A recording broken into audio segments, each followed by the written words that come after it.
Why do we celebrate? Why do we feel the need to gather with people, relatives or complete strangers, to dance with them? What does it bring to our existences, and what does it say about our civilization? The suspension of social events during the COVID-19 pandemic has really questioned for everyone the necessity of celebrations. Is that something we need? And could we really live without it? How important is it for our society? We are Anna and Dragon, we are coming from Belgium, and clearly we love to party. So this summer 2022, we've decided to explore Europe and capture the best rave parties on the road in order to document the state of the underground scenes in different countries. During this first summer after the pandemic, we wanted to witness how people were going to reunite again without any social distancing and ask them, why do they love to party so much? The history of humanity is inseparable with that sense of celebration. It makes us connect with our past, our surroundings, and our future. There are so many amazing ancient traditions and rituals that people continue to cherish and celebrate. Why do they keep transmitting them? What do different folklores have in common? And how do we still relate to the humans that created them? Festivities gives us joy and strength. They allow us to mark time, to create and share important memories. We feel that we can be part of something. We can manifest our identity and bond as a community. This is what we do. We are party animals. We celebrate cycles, nature, freedom, and hope. We celebrate life. Follow us on that epic journey on the roads of celebration.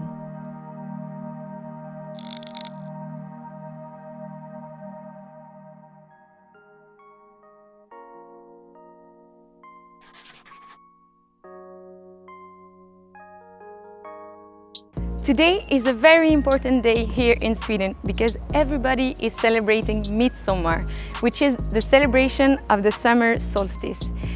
Here in the northern countries of Europe, it means that these are the longest days of the year, or the shortest nights. And that's what we celebrate: daylight, the power of the sun, and also the fact that from now, days will be shorter and shorter until winter. And winter can be quite long here. So that's why during summer, people from Sweden enjoy being outside and celebrate nature. Midsommar is usually celebrated between June 19th and 25th, when the northern pole of the Earth has its maximum tilt towards the sun. Originally, it's a pagan ritual that was used as a time to pray for abundant harvest and celebrate fertility, light, and nature. The summer solstice is celebrated in many different cultures and often includes dancings around bonfires, but there is no place where it's as important as in Sweden. Some people say that in Sweden, Midsommar is as big for the people as Christmas, which is originally the celebration of the winter solstice. Also, it's maybe necessary to point out that if you think about the free-inspired horror movie Midsommar, that no human sacrifices are practiced on this holiday in Sweden. The tradition wants wildflowers and leaves to be picked and twined in crowns, and also to build a pole so people can dance and play music around it. On this special day, people usually leave the cities and go back to the countryside to celebrate with family and gather around good food and drinks. Swedish people love to make a toast, usually with a short poem or a song. En gång i månaden är månen full, men aldrig jag sett honom ramla omkull. Full av beundran hur mycket han tål, höjer jag glaset och säger nu skål. In the folklore of farming communities, Midsummer Night was an important time. It was considered one of the most special nights of the year, when nature was filled with magical powers. During that night, people liked to collect medicinal plants and dry them to preserve midsummer's power. The line between the human world and the supernatural was believed to be thinner than usual on that night, and there are many stories of fantastic things that were said to happen then. Can a dream change a man's whole life? are you? In farming society, there was a lot of folk belief about divination. At midsummer, love predictions were especially popular with the young people. One of the most common methods of divination still exists. You have to pick 7 flowers in silence and put them under your pillow to dream of the person you will marry.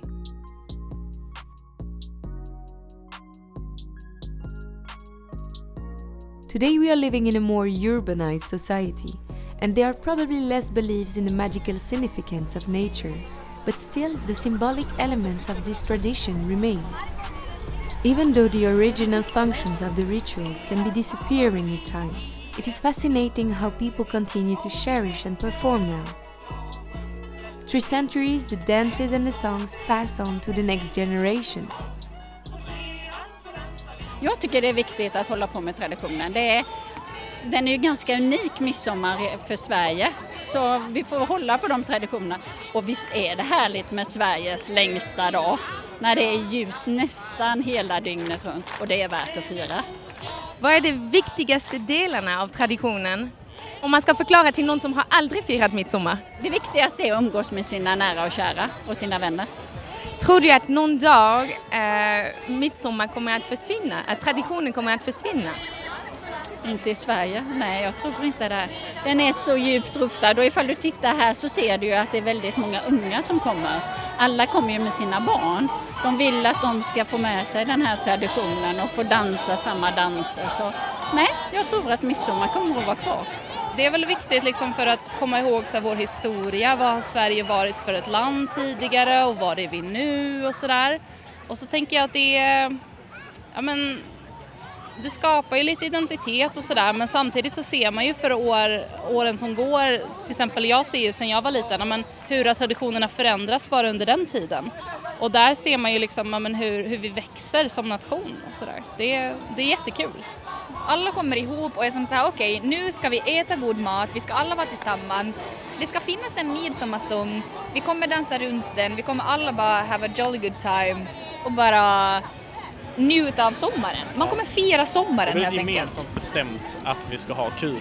Ja. Alltså, alla är väldigt överens om att det ska vara roligt på något sätt. Ja. Fast att det regnar typ varje år. Exakt. Förutom det här. Förutom i år då det är typ 30 grader. Ja, men det händer aldrig. There is a cyclic aspect very important in our societies. We need festive rituals to balance the uncertainty and impermanence of things we experience in life. When you are in a crowd, dancing and singing, it is very clear that there is a primitive feeling about jumping together, projecting our united voices and raising our hands in the sunlight. Especially after the social isolation due to the sanitary crisis, there is something very energetic about celebrating the power of life. The importance that people still put into the folklores gives them the occasion to do something that is very powerful and vigorous, and in a way, this simple action still carries all the magic in itself. You take a break from the daily life and engage yourself in something that resonates beyond you. You move your body to ancient rhythms that makes you connect to nature, remember your ancestors, and you take the time to share it with your community. Through this performance, you can move to the next chapter in your life and put the past year behind you. Originally, the celebration of the summer solstice is a moment to experience the purification of the sun and some kind of rebirth. Now that we are fully recharged with solar energy, we wonder where the party is in Göteborg and how is the nightlife in a city where the sun almost doesn't set. As old traditions keep living on, new types of celebrations are rising from the underground. We have heard that there is a big psytrance scene here, and we are very curious to meet the people that represent it. We were invited to join Lizzie and her friends for a little warm-up before going to a rave. We wanted to know a little bit more about them and understand what they are searching for in the psytrance scene that they don't find in the mainstream clubs. Exactly. It's like if you compare to a nightclub where especially females have a problem with guys like approaching them. But if you go to a rave, they can feel relaxed because there's not that problem. Because it's safe? Yeah, exactly. It's like it's more chill, and age doesn't matter. You don't care about how old someone is or how young they are. You can still have a conversation with anyone. So what do you especially go searching in rave parties? I don't know, music and friends. It's like I love the companionship at the parties. I think it's for us it's the same way. I mean, party is our hobby. That's what we do to be happy on the weekends, and that's where people can go fishing or anything. We like to dance. There's a reason they call it trance, you know, because you go into this flow state. You feel like a kid again, almost. It's like a playground for adults. I mean, I've been to clubs in the city where you cannot get in unless you wear the right type of shirt, or if you have a visible tattoo, you're not welcome in this place. And then I go to this place when I found some new people and some new friends where everybody is welcome, and I can go in there with my one piece or in my pajamas or anything, and everybody says, "Hello, welcome, I'm happy to see you here." And I was like, what is this? I've been looking for this place my whole fucking life. There's this guy right next to you, and he lives in a different city from you, but he's dancing to the same kind of music to you, and you're in the same flow together. And it doesn't matter if he's older or younger or from a different bracket of society or different class from you, whatever. It doesn't matter if he's wearing like the most expensive suit or he's wearing some overalls or he's wearing a pajamas. It doesn't matter, because you're all together in this one moment, sharing that moment, and you're everybody feeling very, very free in that moment. And that closeness is unique to the electronic dance floor.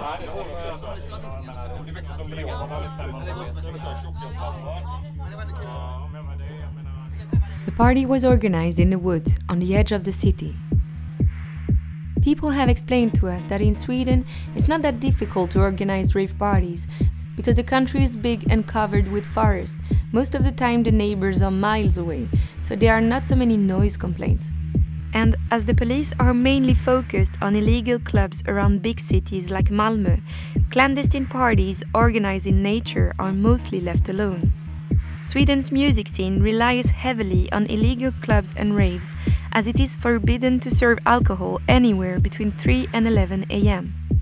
The police are well aware of it, but they mostly let things happen as long as there is no violence or drug abuse.